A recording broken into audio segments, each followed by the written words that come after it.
بسم اللہ الرحمن الرحیم۔ السلام علیکم۔ رحلۃ الترجمان السلام ایک انتہائی دلچسپ کتاب ہے۔ یہ کتاب ہمیں ایک انسائٹ فراہم کرتی ہے کہ کیسے ذوالقرنین کی دیوار ڈھونڈنے کے لیے ایک سرکاری مہم کو بھیجا گیا تھا۔ سلام بتاتا ہے کہ کیسے یہ لوگ مہینوں محل میں رہ کر دنیا بھر کے نقشے اسٹڈی کرتے رہے، ان پر نشان لگاتے رہے، بالکل ویسے ہی کہ جیسے کسی بڑے ایکسپیڈیشن پر نکلنے کی تیاریاں مہینوں پہلے ہی شروع ہو جاتی ہیں۔ کیسے انہوں نے اپنی دنیا کے انجان اور دور دراز علاقوں کے سفر پر نکلنے کی تیاری کی، گھوڑے تیار کیے، اپنے گھر والوں سے الوداعی ملاقاتیں بھی کیں، راستے میں انہیں یاد بھی کیا، انہیں مس بھی کیا، نئے نئے شہر بھی دیکھے، اور شہروں کی چکا چوند دیکھنے کے بعد کیسے ان لوگوں نے بیابان، گھنے جنگلات اور قدیم کھنڈرات بھی دیکھے۔ اپنے سفر کے دوران ان لوگوں نے ایسے ایسے خوبصورت چہرے بھی دیکھے کہ جنہیں دیکھ کر یقین ہی نہیں ہوتا تھا کہ کیا انسان اتنے خوبصورت بھی ہو سکتے ہیں، اور ایسے ایسے واقعات بھی سنے کہ جنہیں سن کر انسان حیرانیوں میں کھو جائے۔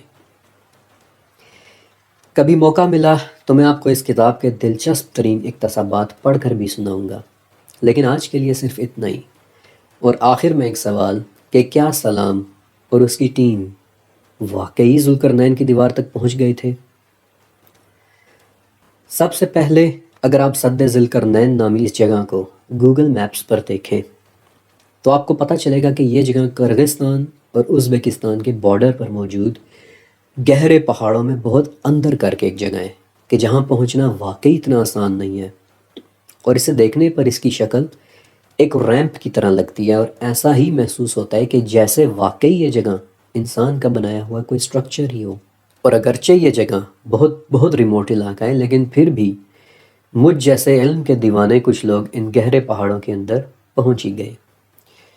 لیکن بدقسمتی سے جس وقت وہ لوگ وہاں گئے اس وقت یہ جگہ برف کی موٹی تہوں کے اندر دفن ہوئی پڑی تھی۔ وہ لوگ واپس آئے اور بہتر موسم میں ایک مرتبہ پھر بہتر ٹیکنالوجی اور کچھ نئے ٹولز اور آلات لے کر واپس گئے۔ اس دفعہ انہوں نے میٹل ڈیٹیکٹرز کے ساتھ اس پوری جگہ کو سکین کیا تاکہ برف اور زمین کے نیچے اگر لوہے کے کوئی تالے ہیں تو ان کا پتہ چل جائے، لیکن ان لوگوں کو کسی بھی قسم کی کوئی غیر معمولی چیز نہیں ملی۔ تو پھر سلام نے کس ڈیم یا دیوار کا ذکر کیا ہوگا؟ اس حوالے سے میں نے بہت زیادہ ایگریسو ریسرچ ورک کیا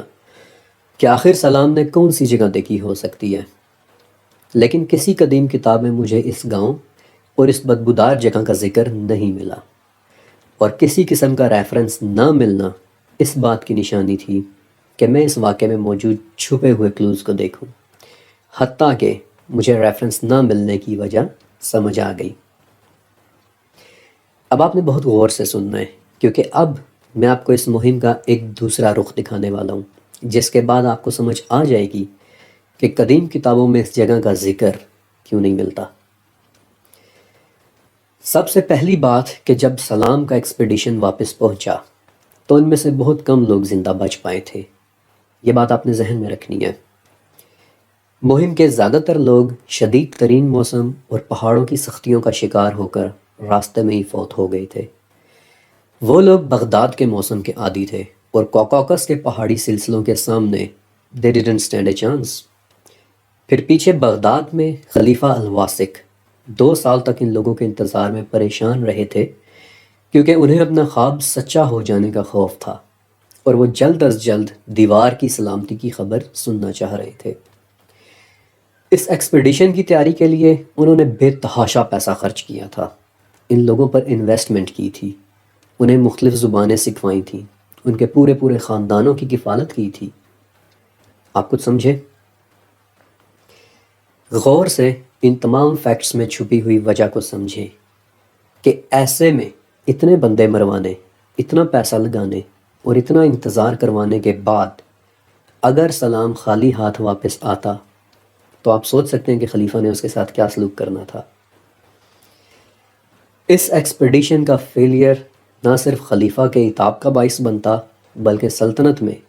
خلیفہ کے خلاف چہمگوئیوں کا بازار بھی گرم ہو جاتا، اور یہ بات خلیفہ کا امیج خراب کرتی۔ لہٰذا بہت ممکن ہے، موسٹ لائکلی، کہ اس ساری ٹربل سے بچنے کے لیے یہ دیوار والی بات سلام نے خود سے گھڑ لی ہو، کیونکہ ایسا ہو ہی نہیں سکتا تھا کہ خلیفہ کی اتنی بڑی انویسٹمنٹ اور اتنے لوگوں کی جانیں گنوانے کے بعد سلام خالی ہاتھ واپس آ کر کہتا کہ مجھے کچھ نہیں ملا۔ پھر دوسری بات کہ سلام نے دیوار کی جو ڈسکرپشن بتائی وہ ذوالقرنین کی دیوار کی ڈسکرپشن کے ساتھ کسی طرح سے بھی میچ نہیں کرتی۔ مثلا سلام نے جس دیوار کا بتایا اس میں بڑے بڑے دروازے تھے، جبکہ ذوالقرنین کی بنائی ہوئی دیوار میں کوئی دروازہ نہیں تھا۔ پھر سلام کی بتائی ہوئی دیوار میں لوہے کے بڑے بڑے تالے پڑے ہوئے تھے، جبکہ ذوالقرنین کی بنائی ہوئی دیوار میں نہ تو کوئی تالا تھا اور نہ ہی کوئی چابی۔ اس لیے گوگل میپس پر موجود سد ذوالقرنین نام کی یہ مشہور جگہ، جسے گوگل آفیشلی ڈکلیئر کر رہا ہے کہ یہی یاجوج ماجوج کی دیوار ہے، لاجیکلی یہ وہ دیوار ہو ہی نہیں سکتی۔ لیکن جب اپنے ریسرچ ورک کے دوران میں نے سلام کے پورے سفر کو پڑھا تو مجھے اندازہ ہوا کہ وہ ایک اچھا انسان تھا